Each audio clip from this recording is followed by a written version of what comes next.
Yeah, Fred, some tell us it is hard to keep up. Now, we have heard from a lot of people who rely on SEPTA buses, and they have certainly been impacted by the cuts in this first phase. Now, we know that the reductions for the regional rail lines, those were scheduled to start on Tuesday, and those are now on hold, at least for now.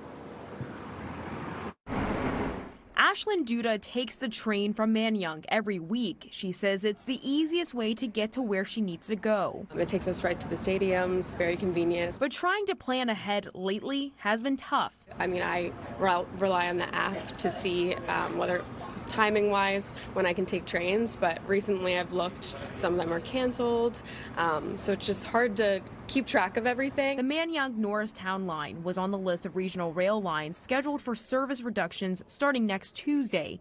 On Friday, those planned reductions were ordered to be paused after a lawsuit claimed, in part, SEPTA did not handle the hearings leading up to these cuts properly. Frankly, the judge can undo everything SEPTA did on that basis alone.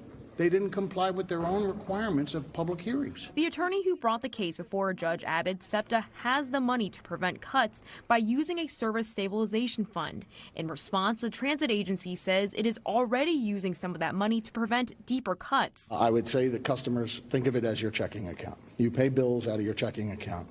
And then every Friday or every other Friday, your paycheck replenishes it.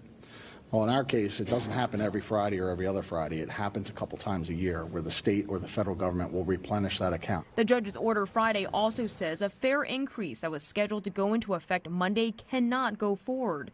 Those who rely on SEPTA buses, which have already had services reduced, say more cuts would make for more problems. Well, she needs to get to work on time, and it's delayed her getting to work in East Falls.